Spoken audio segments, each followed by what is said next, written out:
Мен бір отбасының ерке қызы едім. Кезінде алып қашудың құрбаны болдым. Бұрын танысып біліспеген ауылдың жігітіне тұрмысқа шықтым. Менің сорыма қарай, ол екі қыздың ортасындағы жалғыз ұл екен. Бәлкім, кейбір отбасыларда жалғыз келінді әлпештеп ұстайтын шығар. Бірақ мен ондай бақытқа кенелмедім.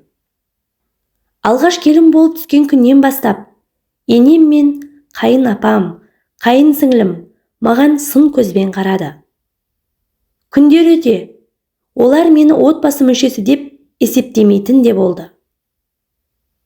Бұл да біреудің аялаған қызы-ау деген ой олардың қаперіне де кіріп шықпады.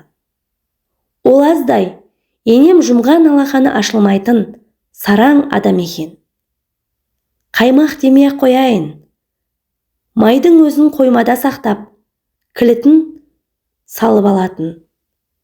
Оның шашына оралған бір уыс сылдырлаған кілттерді көргенде, әсіресе аяғым ауыр кезде сілекейім шұбыратын.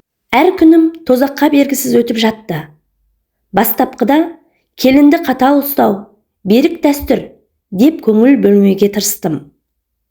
Өзіммен қатар түскен келіншектерге қарасам, олардың жағдайы дәл меніңкіндей емес екен.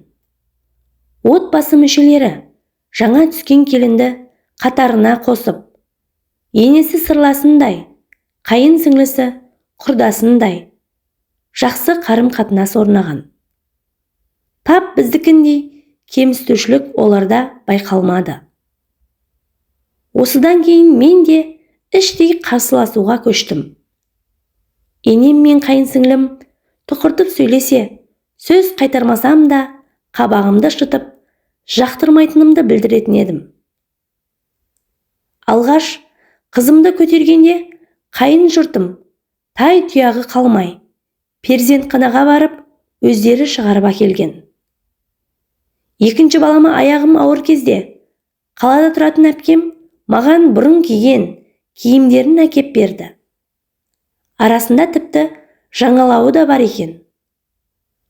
Қаладағылар ауылдың әйелдеріндей күйбең тіршіліктің соңында жүрмейді ғой. Ауылда ерте тұрып, сиыр сауасың, бақшаны баптайсың. Киім шақ келмейді ғой шіркін. Әпкемнің түсі оңбаған, әдемі, қымбат киімдерін көргенде, қайын сіңлім Айгүлдің көздері шарадай жанды. Сен үйде отырсың, ауылда мұндай киімдерді киіп қайда бармақсың? Бізге бер, деді бұйырып.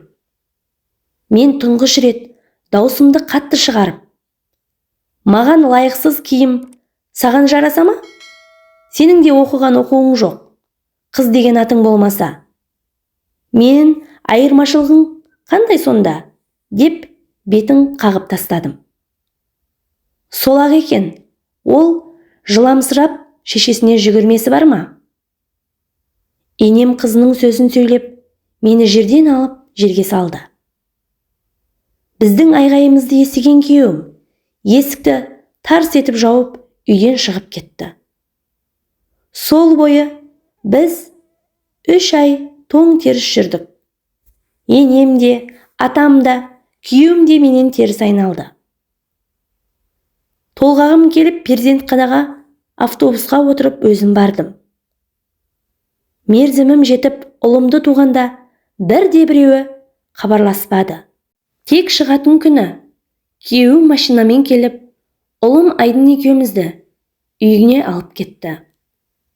Үйге келіп, есімді жиып, баламды жуындыруға қамданып жатқанымда, қайын сіңлім бөлмеме кіріп келді. Үстінде менің әпкемнің әдемі көйлегі. Жақтырмай тұрғанымды көріп, бөлмеден жылыстап тайып тұрды. Бірақ сол күйі, сол бір сөмке көйлекті қайтармады. Менің жаныма батқаны киім де емес. Арада 1 ай өткенде, қайын сіңлімнің шақыстырып айдап салуымен күйеуім мені соққыға жықты. Денемді сипалап, жылап отырғанымды сол үйдің мүшелерінің барлығы көрді. Бірақ бірде-біреуі араша түспеді. Ал қайынсіңлім айызы қанғандай сол күні алшаң басып арлы-берлі жүре берді. Ақыры бұл қорлыққа төзбеген мен бөлек шығу туралы мәселе көтердім. Туыстарды салдым, күйеуімді де көндірдім. Қазір біз бөлек тұрамыз. Қызым 1 класқа барды. Ұлым 3 жаста. Жолдасым екеуміздің қарым-қатынасымыз қалыпты. Бір-бірімізді сыйлаймыз, түсінеміз. Осындай жас отбасылардың кей жағдайда бөлек тұрғаны дұрыс па деп ойлаймын. Егер қайын жұртым мені өздеріндей көріп, жылы қабақ танытқан болса, мен де ол үйден кетпей, сол үйдің отымен кіріп, күлімен шығар едім-ау. Ал маған күн бермейтін қайынсіңліме келсек, 2 жыл бұрын көрші ауылдың жігітімен сөз байласып, тұрмысқа шыққан болатын. Алайда сол жақпас мінезімен, жігітімен жараса алмай, бір ұлымен ата-енемнің қолына келіп отыр. Табалағаным емес, осы бақытсыздығына өзінен басқа ешкімде кінәлі емес. Ал қайын әпкем әлі де болса күйеуім екеуміздің ортамызға түскісі келеді. Бірақ арада өткен талай жылдардың жемісінде күйеуім маған толықтай сенеді. Қазір шүкір жұмысым бар.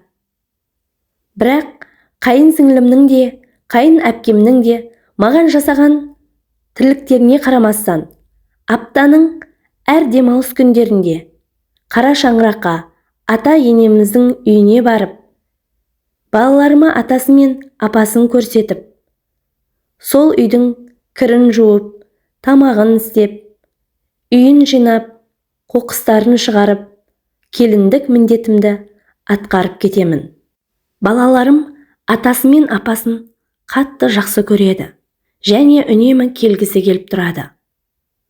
Кейде сырт көзге осы шаңыраққа сыймай еншісін алып кеткен келін болып көрінермін.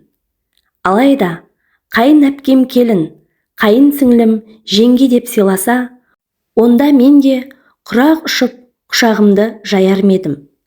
Алайда отбасымды сақтап қалудың жолы бөлек шығу болды. Бастысы шаңырағымын шайқалмады. Соған қуанамын.